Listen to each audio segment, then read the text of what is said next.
56th lecture in the series of Vijnana Ganga started about 4.5 years back by Y.B. Chauhan Center, Mumbai, Pratishthan, Mumbai, and Marathi Vijnan Parishad.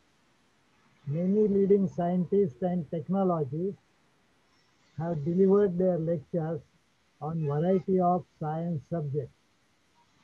Today we have assembled here to listen to Professor R. Balasubramaniam on relevance of Ramanujan in today's context. Uh, Ramanujan died in 1920. So 2020 was his centenary of the death.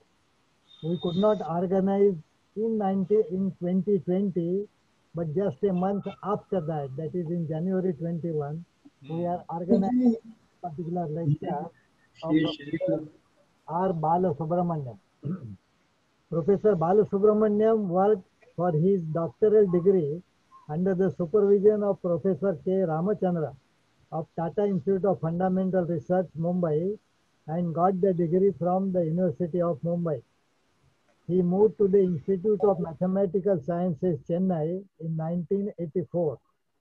He was the director of the institute for nearly 14 years and retired in 2016.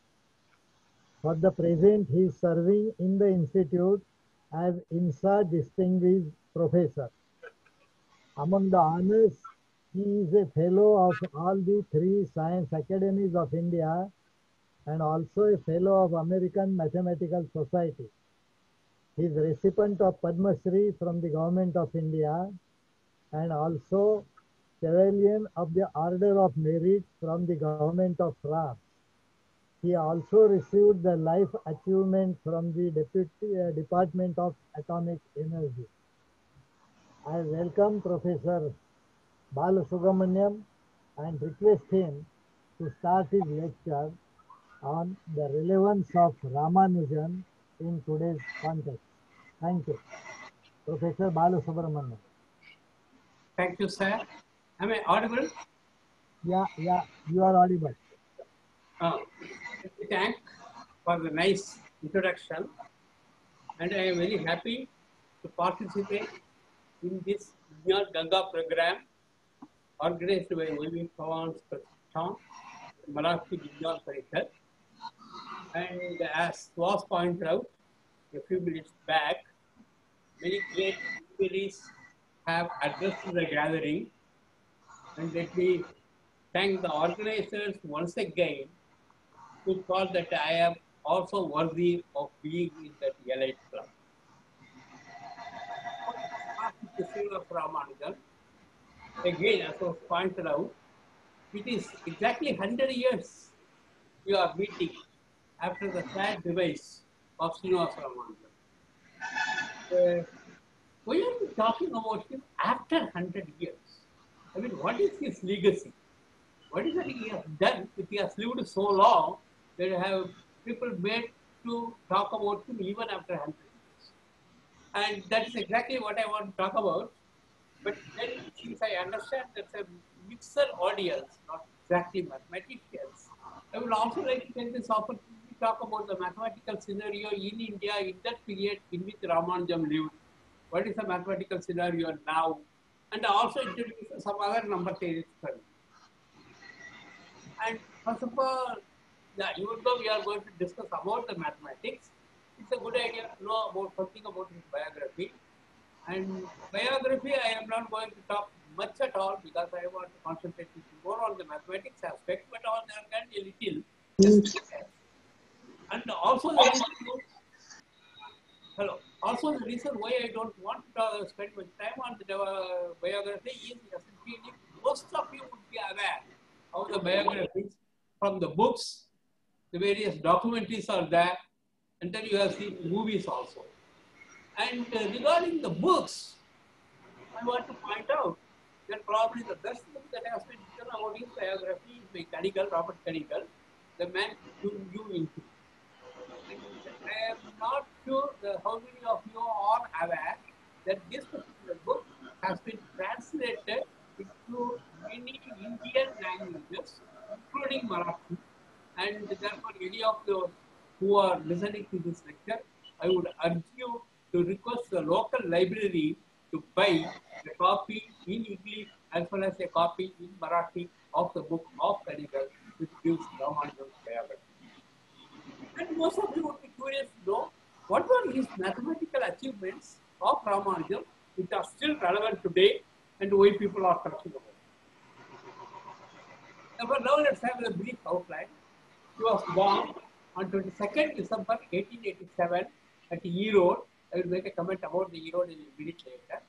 And his parents were Komal Kamal was his mother, and Kuppasamy Srinivas Iyengar was his father. And that for a financial position, he was a poor Iyengar. Iyengar means essentially Vaishnavas. And in Tamil Nadu, for example, you know that Brahmins are essentially two sets, Iyer and Iyengar. And the Iyers are the Shaivites and the Iyengars are the Vaishnavas. And his father was poor and he was a clerk in a saree shop in Kumbakolam. And where the Erode comes, but Komalathammal's parents belonged to Erode. And as it was a customary in those days, that for the childbirth, the lady would go to her parents' place, and that's how he went to Erode. And about his education, he did very well in high school. And in fact, when he wanted to join the college, even he got a stipend, a fellowship. And his fellowship, he joined the government college, Kumbakolam. And that's in 1904. And you see, the nomenclature for the various degrees differ from year to year. And in those days, the very first entrance to the university was called FA, first examination in the arts. And he did not do very well in the very first year. And in fact, he failed most of the subjects because he was very interested in mathematics. And consequently, he lost the stipend in 1905. And once he lost the stipend, then it was difficult for him to continue his studies because essentially he came from a very poor family. And therefore, he discontinued his studies, joined Pachepas College in 1906, and which he discontinued due to his illness. And then privately appeared in 1907, and he again quit. And therefore, in some sense, therefore, he did not have a degree at all. There was a situation, but that did not deter his parents to get him married. And therefore, now he was there, not having a degree, not having an employment, nothing. And still he married Janaki. And at the time when he married Janaki, Janaki was 10 years old. I mean, which is again so common in those days that people had to have early marriages. I will stop with this 1909 and make a detour on something else and then come back for his biography little. The thing is, Indian Mathematical, sorry, it's not science, it's Indian Mathematical Society is what I meant. Okay, Indian Mathematical Society is the oldest organization in India devoted to the promotion and study of research in mathematics. It was founded in April 1907 by V. Ramaswamy Iyer, which is headquartered in Pune.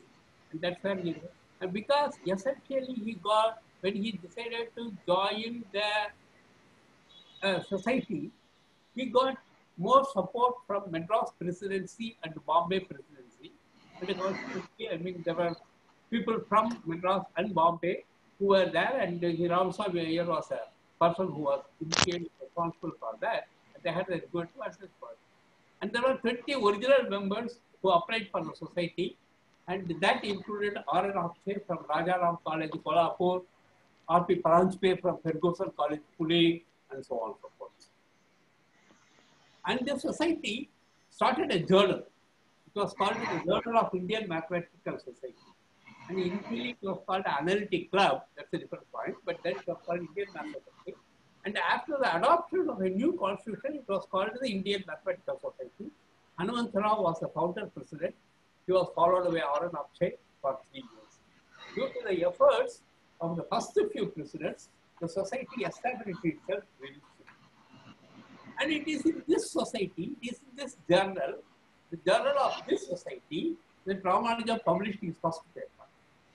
And This first paper was on Bernoulli numbers, and it ran to 17 pages, where he proved very interesting facts about the Bernoulli numbers. I don't have time to really talk about what Bernoulli numbers are. And also, he had also a question and solutions section, and he posed many questions in that section. And one of the first questions which he posed was that suppose you take the square root of 1 plus 2 times the square root of 1 plus 3 times square root of 1 plus ad infinity. If you take this particular number, what is its value? And he sort of waited for 6 months for somebody to solve it. And since nobody solved it, he himself gave the solution. And the solution is equal to 3. And he explained how to get this solution 3 for this sum. Anyway, he also published his first work on Bernoulli numbers. Therefore, even though he did not have a degree, therefore the name of Ramanujan was known among the Madras mathematicians.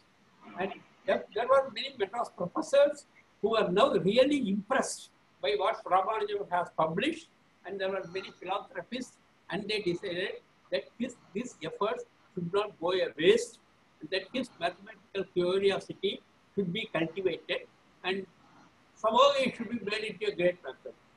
And therefore, they decided financially to support him or tried to get him an employment so that he would be able to spend time in mathematics.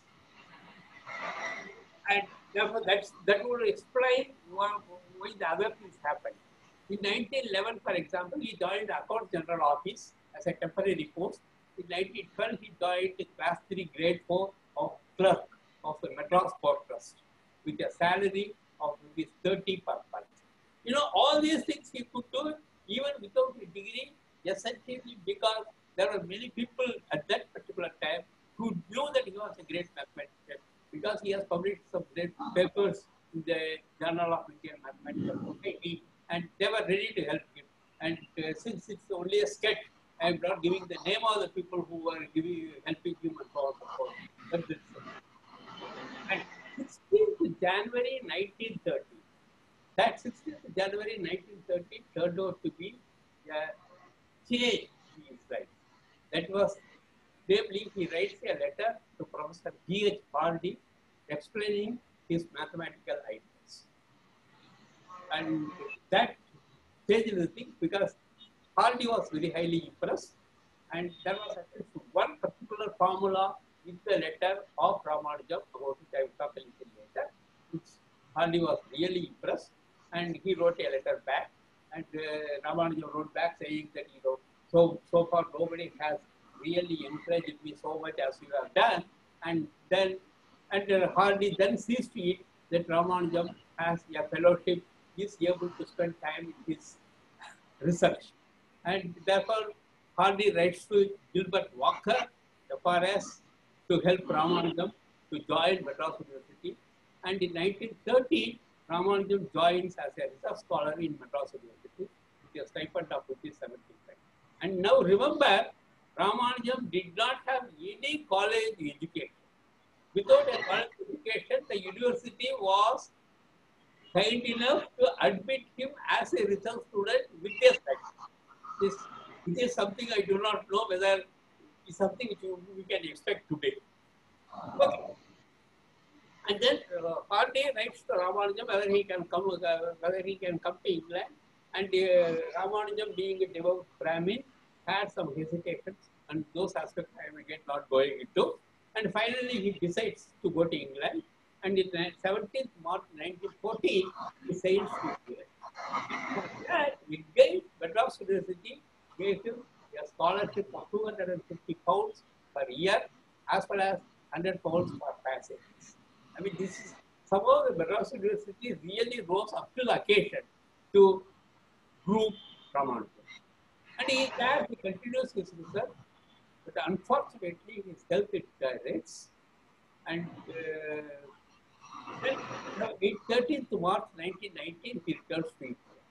And when he comes to India, he is still practically bedridden. And in spite of being practically bedridden, he continues his research and on a subject called Mach theta function. function. And again, I will have some opportunity to talk about what is not theta function. And unfortunately, the end came on 26th April 1920. Therefore, he was around 33, 34 years old, and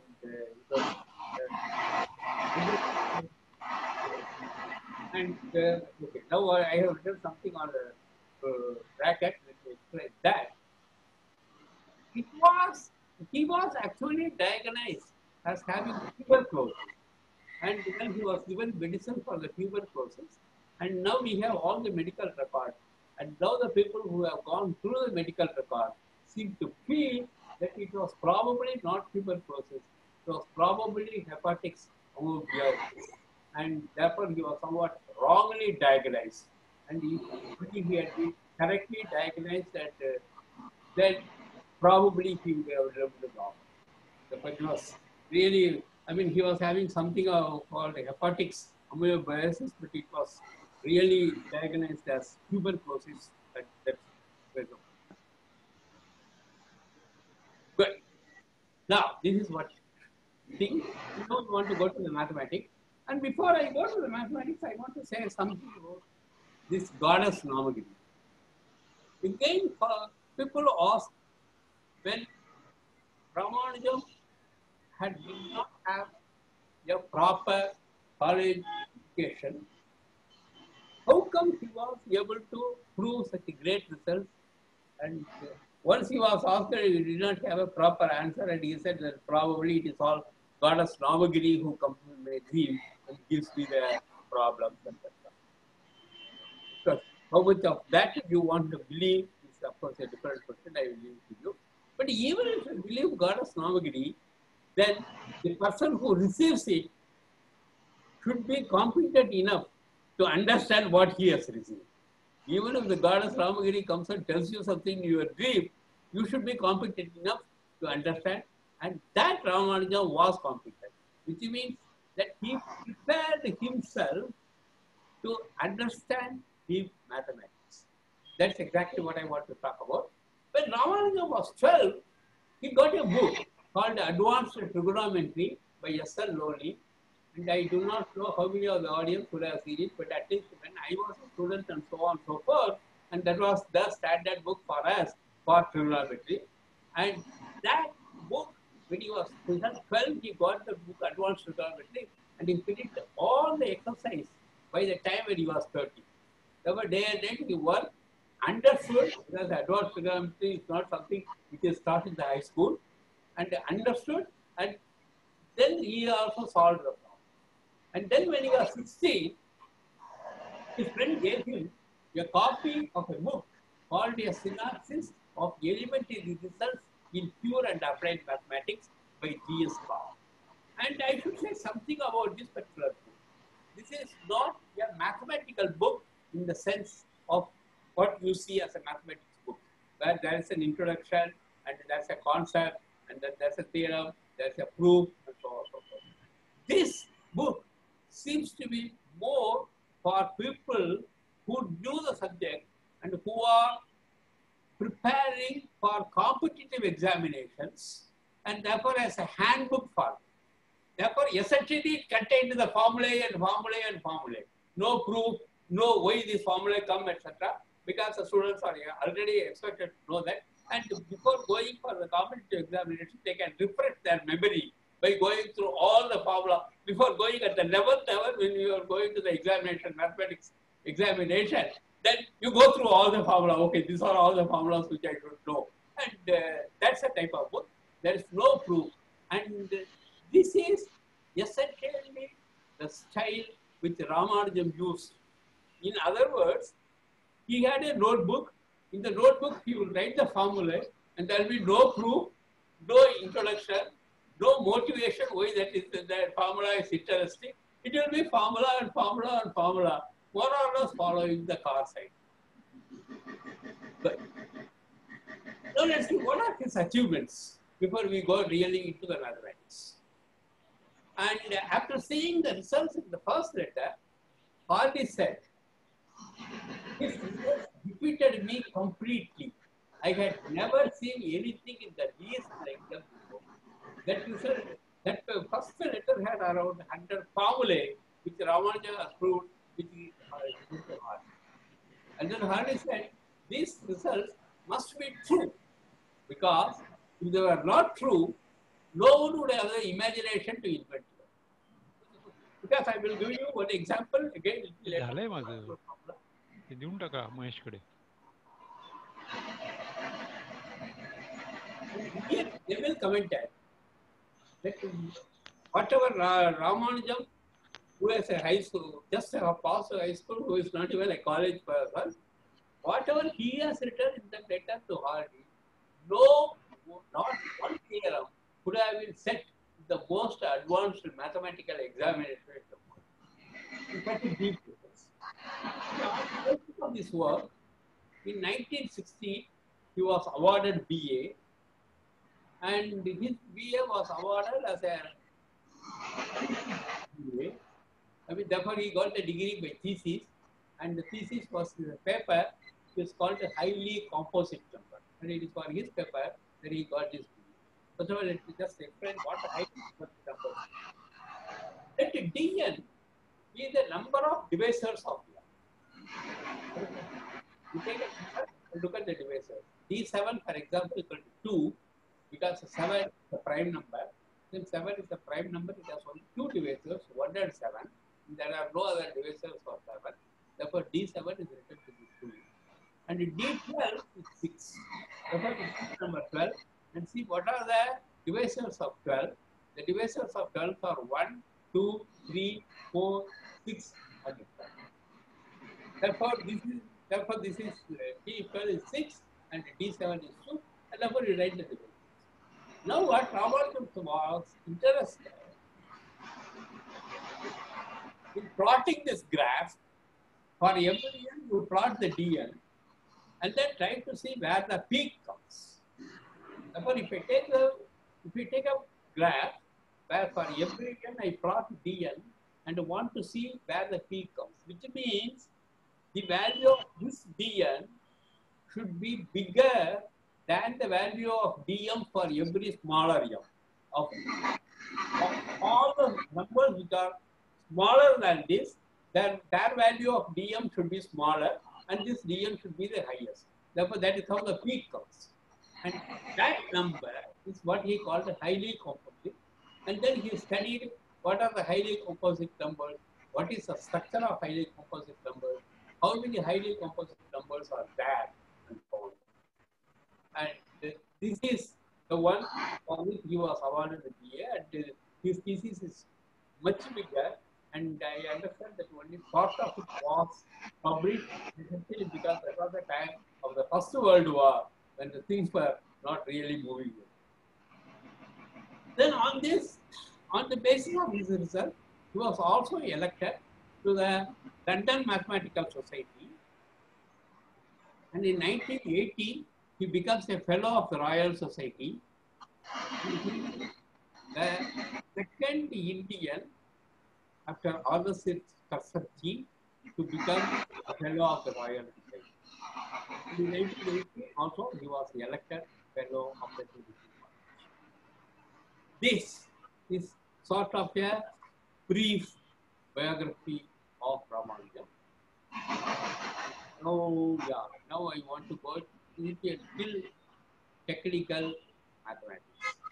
I will try to make it as elementary as possible, and therefore I am not even going to talk about a few of the aspects Ramanujan did, but a couple of aspects which I think I should be able to explain, and where particularly Indian mathematicians after Ramanujan have played a role. And those things is what I want to say. Okay.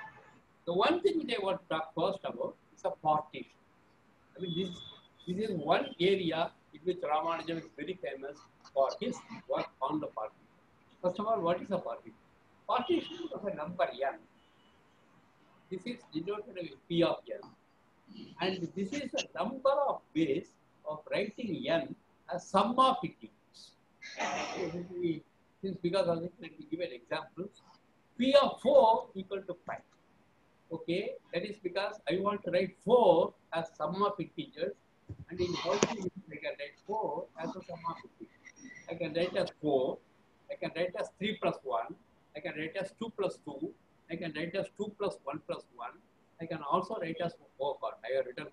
4 ones, 1 plus 1 plus 1 plus 1. Okay.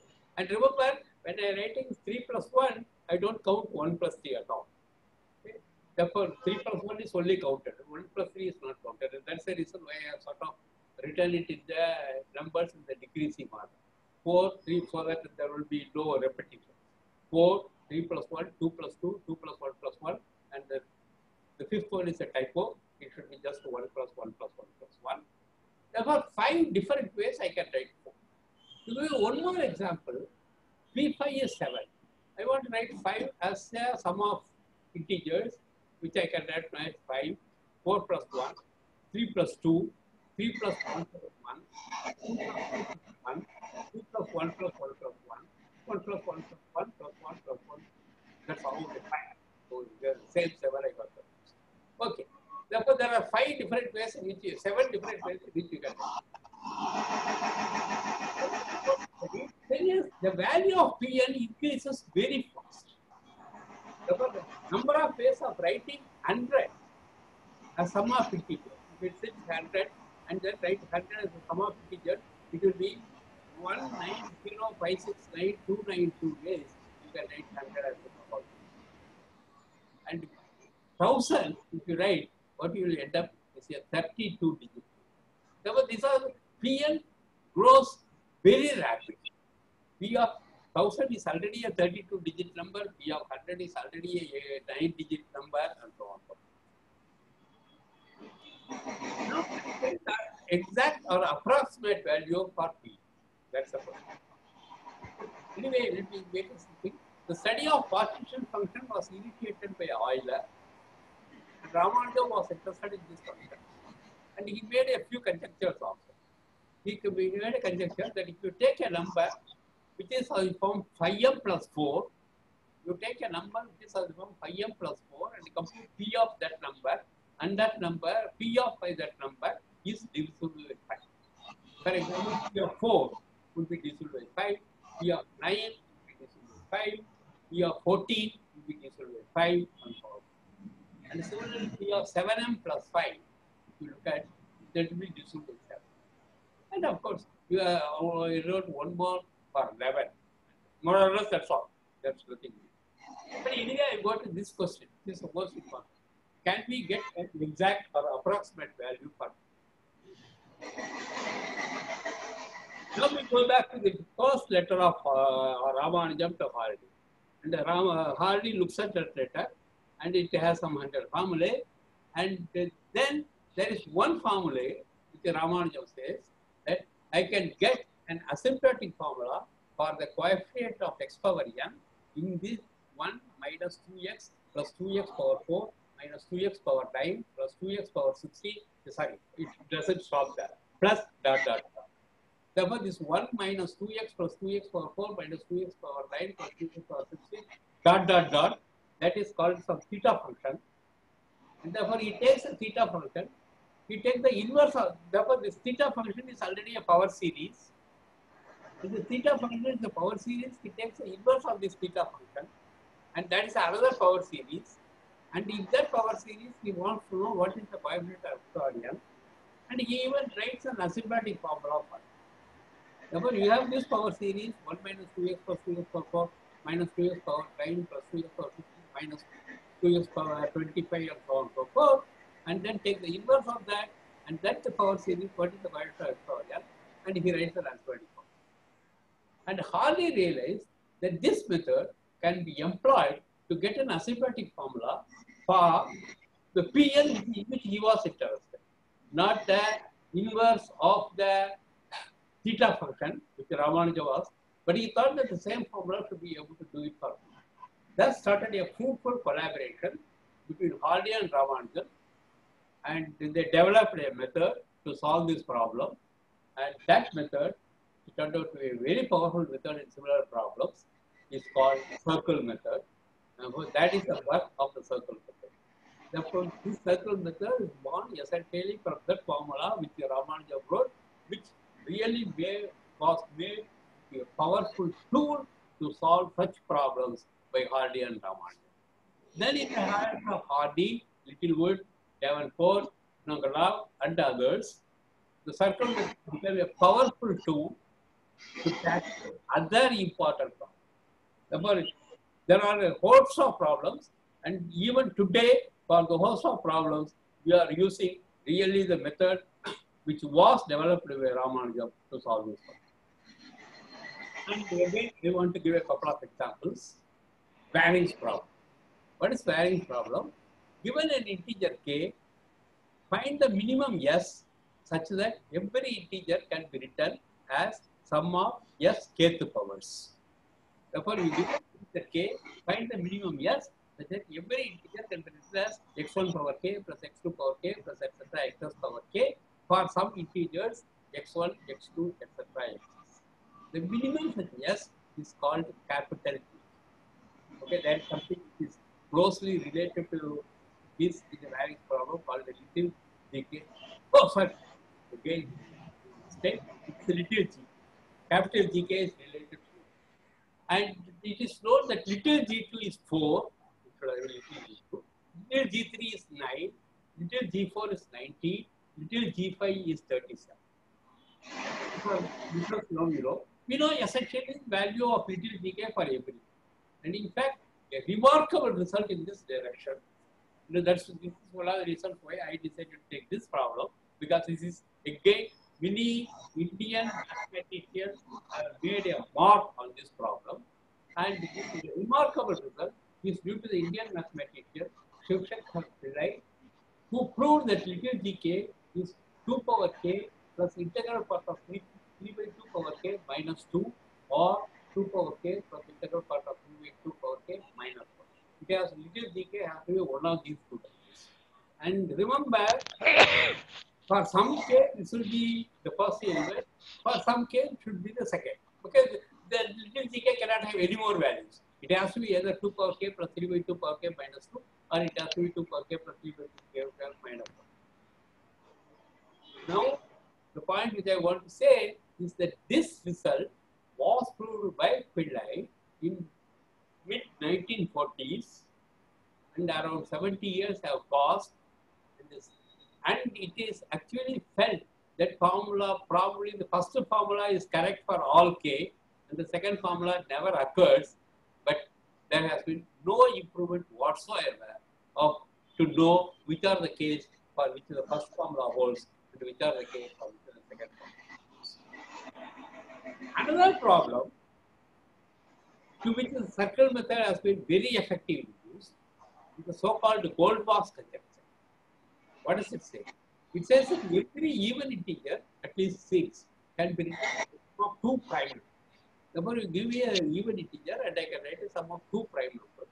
If you take 100, I can take part 7 to 53, and I can take 31, and so on. And this conjecture is not proven. The form of this conjecture is that every odd integer is a sum of 3 prime numbers. See, the original conjecture is every even integer is a sum of 2 prime numbers. A weaker form is that every odd integer is a sum of 3 prime numbers. And this was proved by Harald Helmholtz around 10 years ago. And essentially, the method is a circle. This is the method which was developed by Srinivasa Ramanujan for information, and then later by Harald. And the Hendrik Ewald, Rita Pratapmukhi, and others have used a different avatar of this circle method to estimate exponential sum. And estimating exponential sum is the major thing in analytic number theory.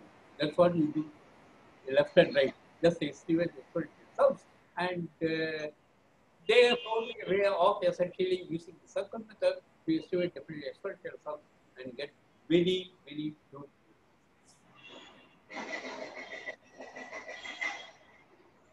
Now let me talk. By the way, these partition functions, which Ramanujan did a lot of work, it is very much used in statistical mechanics in physics. I mean, they do everything, particularly to getting this asymptotic formula, and that's what they need. In statistical mechanics, every time they have a partition function, and they get an asymptotic formula for the partition function, and so on and so forth. I mean, this is very much used essentially in statistics. Another problem I would discuss is the number of prime factors of an integer. Therefore, we want to know how many prime factors are. Let n be an integer. We know it can be written as a product of prime numbers. Just for example, 15 you can write as 3 into 5. 45 you can write as 3 into 3 into 5. And 120 you can write as 2 into 2 into 2 into 3. And you want to count how many prime factors occur in the prime factor sector, and you want to present only distinct prime factors. For example, omega of 15 equal to 2 because 50 has two distinct prime factors 3 and 5. Omega of 45 is also only 2 because again two prime factors 3 and 5. And the omega of 120 is 3 because there are 3 prime factors 2. It is also known that omega n can be as large as log n by log log. Given n, you take log n by log log n, the omega n can be sometimes very large. But on the other hand, of course, many times it can be very small. For example, if you take n to be a prime, then omega there is only one prime factor which divides. Apparently, Hardy and Ramanujan using numbers they see. Whenever they see a number, they would like to know what are the nice properties of this number, how does it factorize, what can it say about the number, and so forth. And probably most of you would have heard about the taxi cab number 1729. Okay? And when they see a number, they want to know what's interesting in that number, whether there is something interesting at all. And most of you would have known that Hardy did not find the number to be interesting, whereas Ramanujan pointed out why the number is really very interesting. But anyway, therefore, when they factorize it, they would like to know what is omega n. And found most of the numbers have much less omega n. They are not because log n by log log n, but much small. And then they decided that probably this is true, it should be provable. They came and then actually proved. They proved with a small exception, omega n is only around log log n. It is much smaller than the maximum permissible value log n by log log. Their idea was simple. Their idea was count the number of integers up to n such that omega n equal to k for a given k. Therefore, count the number of integers up to n such that omega n equal to k for a given k, and for a fixed k, this was already done by Landau. Landau actually got an arithmetic formula for the number of n's of the capital N for which omega n equal to k. But in the problem of Hardy and Ramanujan, k may be a function of n, and therefore k may be going to infinity.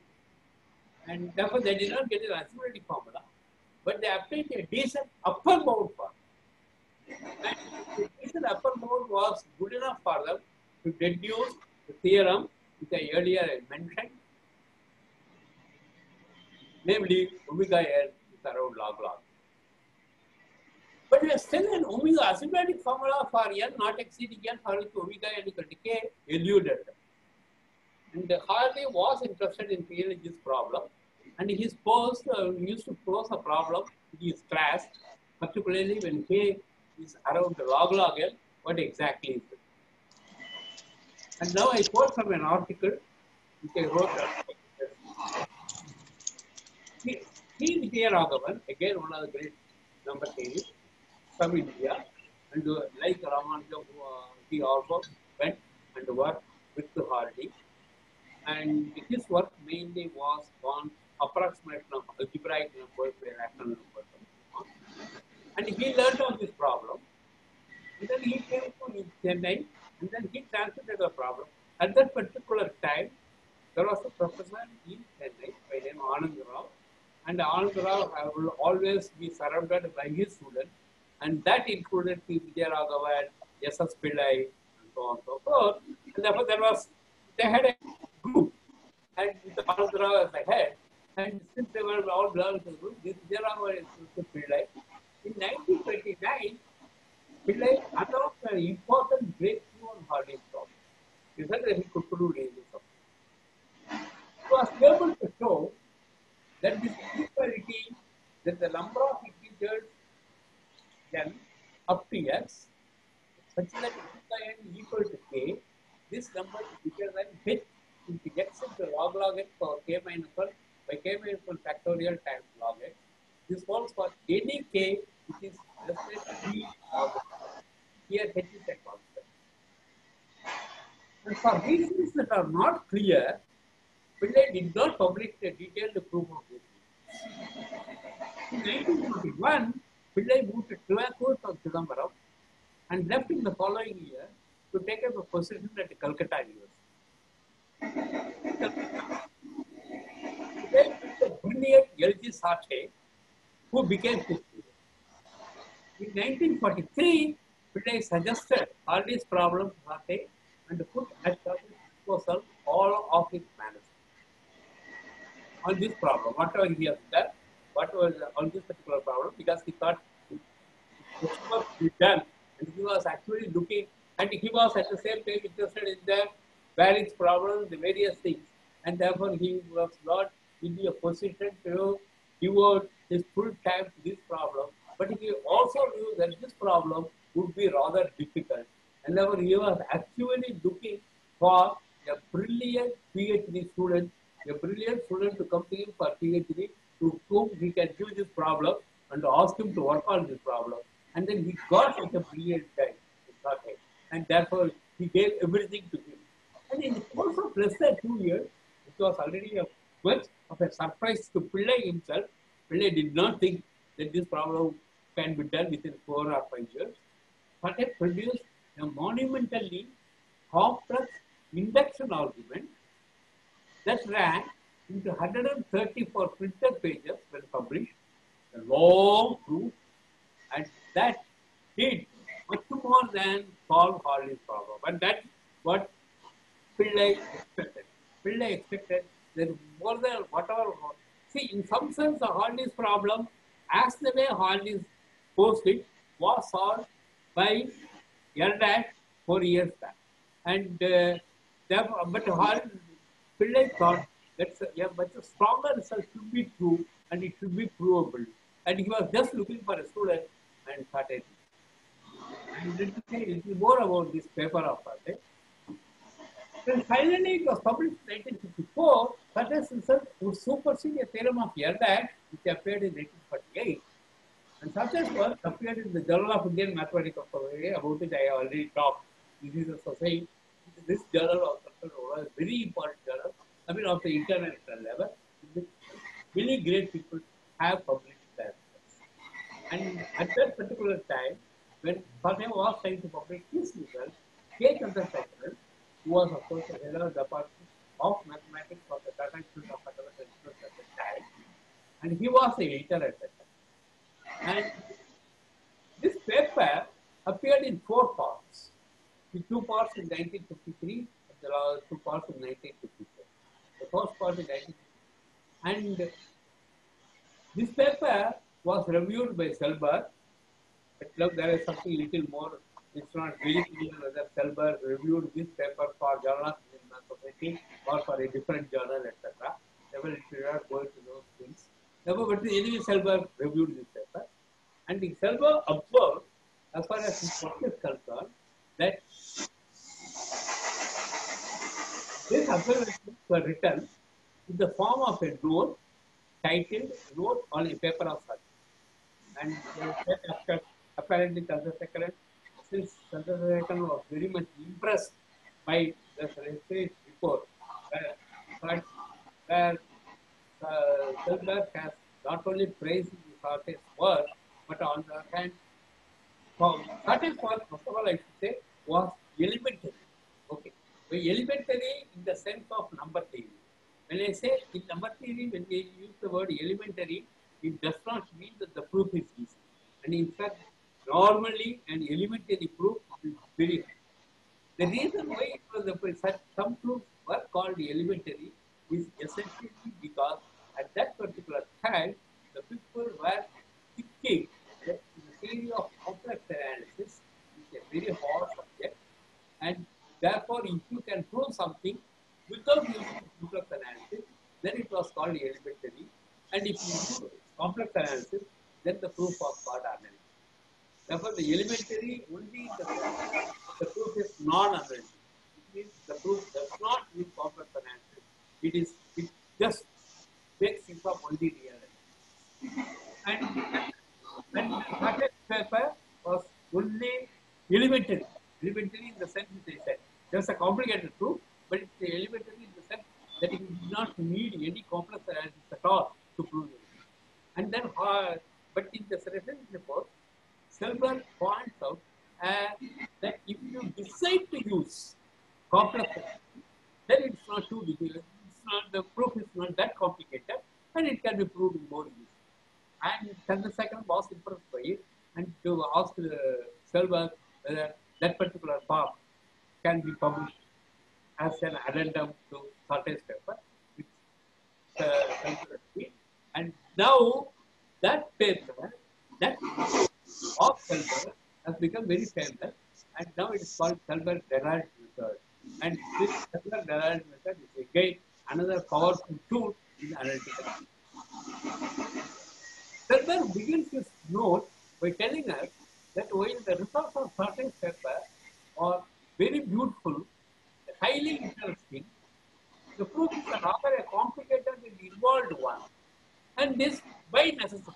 By necessity, because you are not using complex analysis and you are using a double induction, and in the double induction you have to take care of the constants, and in double induction taking care of the constant is not going to be an easy affair at all, and therefore the proof is rather complex. And I am closing my thing, and I would probably say something, at least one or two sentences about the other works and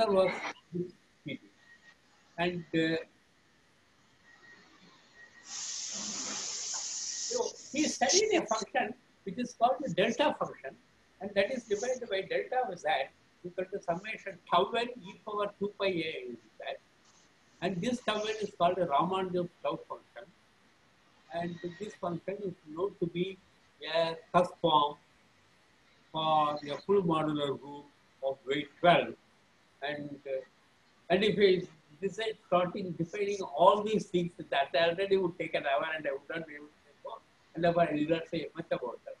And here Ramanujan made some remarkable contributions, and the theory of modular forms, which is one of the central themes in number theory, is really an offshoot of these conjectures. And these conjectures were one of the major conjectures where tau p is less than 2 times p power 11 over 2 was proved by Delin somewhere in 1950, and Delin got Fields medal for this result as well as their results on Weyl conjectures. He first proved that Weyl conjectures would imply these Ramanujan conjectures and then proved it. Ramanujan was also a master in the theory of hypergeometric series, and in fact, in his first letter to Hardy, I mean, there are many formulas which involve the hypergeometric series, and on continuity factor. Continuity factor was a master, he has done a lot on continuity factors. And his formula for phi was one used to calculate the value of phi to million. This is another thing which I have to talk about.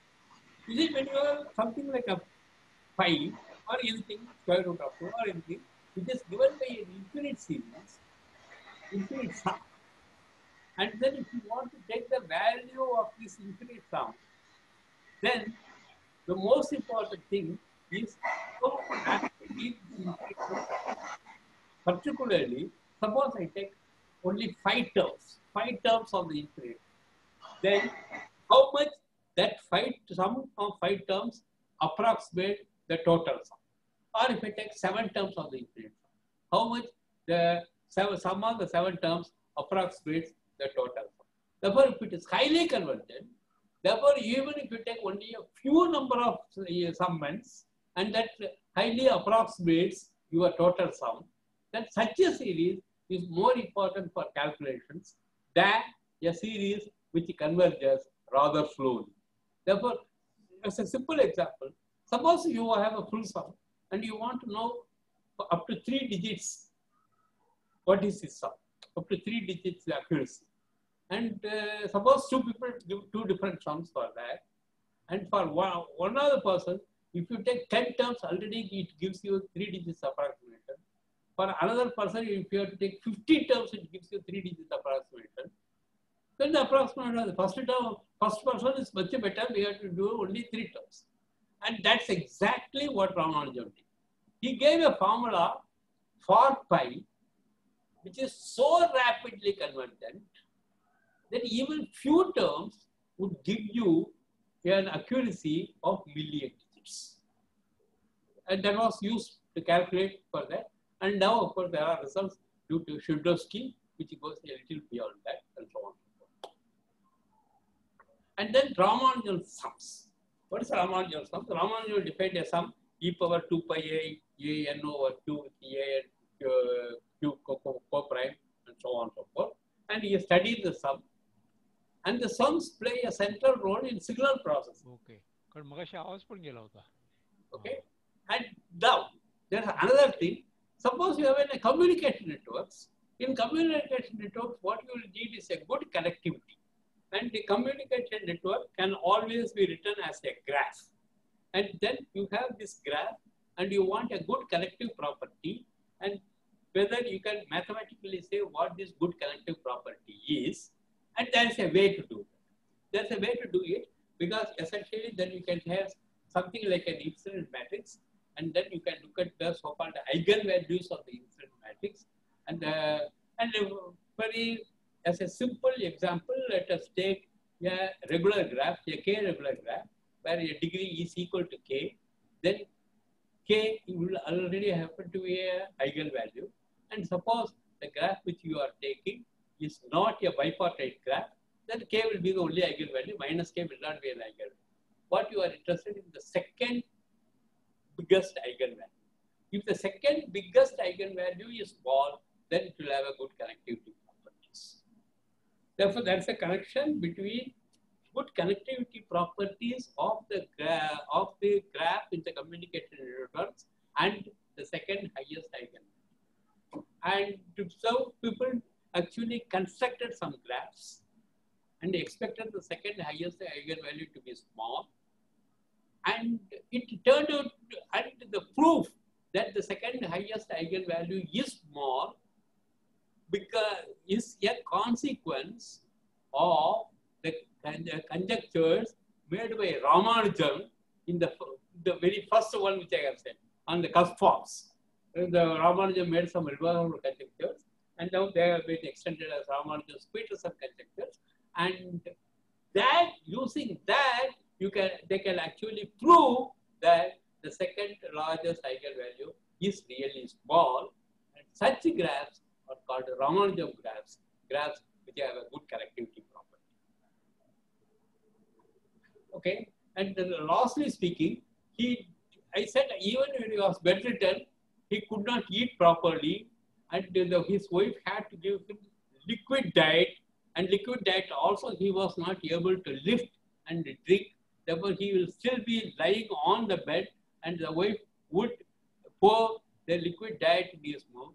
At that time, still he was working on a problem called Mach theta function, which was not considered before by anybody.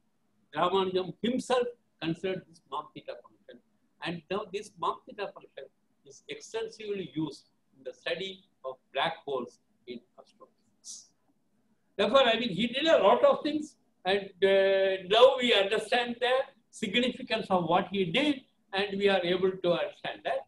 And that one is clearly given by a quote from Hardy: when the researchers which his work has suggested have been completed, it will probably seem a good deal more wonderful than it does today. And with that, I stop here. Thank you. And I will be ready to take questions. Thank you, Professor Balasubramaniam. So in the words of Hardy, Ramanujan has a relevance even in today's context. Yes. Good, thank you. Now, anyone have any questions to Professor Balasubramaniam? You have to first understand before you can ask questions.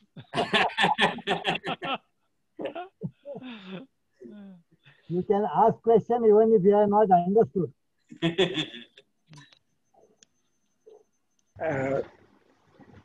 Professor Balasubramaniam, Yes. Vivek Patkar here. This mock theta function has a bearing on the string theory. Have you ever? Yeah, that's what the black hole theory. I mean, Yeah. So also the string theory can be looked from that angle. So have you explored that, or any of your student has explored it further? really speaking, no, because I do not think in mass department anybody is doing. In physics, of course, Ashok Sen and Rajan Gopkumar, they are all looking at those problems. Okay. I mean, that's a real great work going on in this area. I mean, particularly the Harishchandra Research Institute.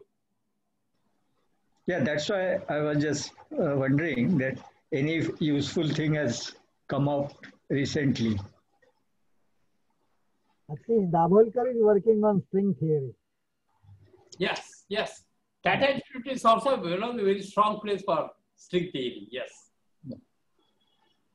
Okay. Anybody else?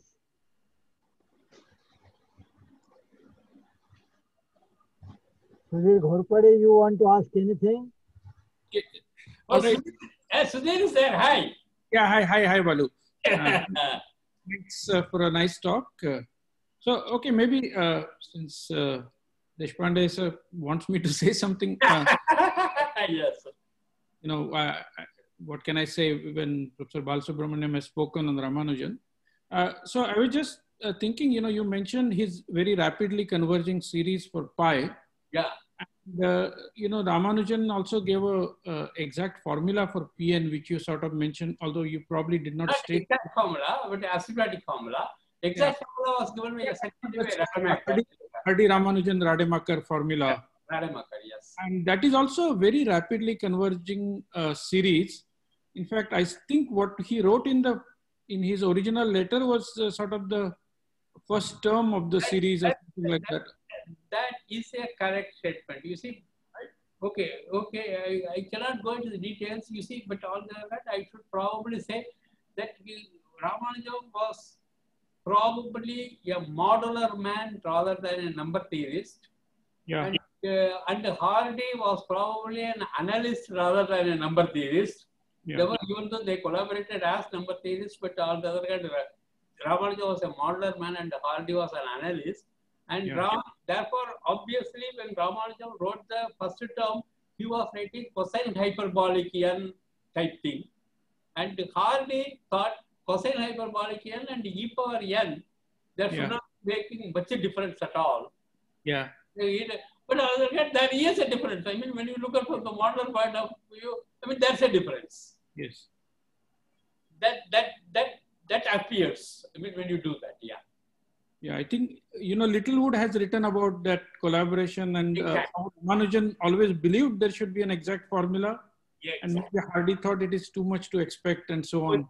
Exactly. And in fact, the very first letter, Ramanujan actually writes that there should be a formula with a bounded error. Mm-hmm. Yes. And in fact, he says we go up one. Nearest integer to this. But that particular formula is not exactly correct. But he always believed that there should be a formula and the Pn should be the nearest integer to that formula. Yeah. Good. And also Ramanujan wrote square root of n minus 1 over 24, and Hardy thought for large n, how does it really matter whether root n or root n minus 1 over 24? But Ramanujan insisted that root n minus 1 over 24 is not the same as root n. Yeah, yeah. Good. Professor A.G. Dani, you would like to say anything?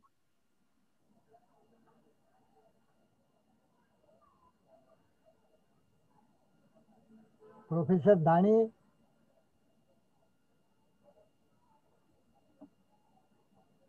Hello.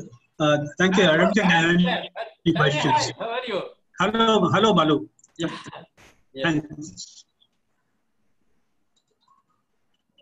Yes, sir. Yeah, it is Professor Dani who suggested Professor Balasubramaniam's name, saying Oh. that he is an authority on Ramanujam. Okay. Okay, if there are no more questions, then let us thank Professor Balasubramaniam for enlightening us on the relevance of Ramanujan in today's context. And there many more years will take to understand what Ramanujan was. 1 century wasn't enough to understand him. Thank you. Our next lecture will be on 19th February, that is as usual the third Friday at 5 p.m. on Zoom app only, Corona and Science. And Dr. R.M. Parikh, who is Director of Medicine and Head of Neurology at Jaslok Hospital, Mumbai. He will be speaking on that. He has written books on corona, on vaccination, and so on. So he will enlighten us on corona, which is going to stay with us to our lifetime. I thank you once again to all of you, and please join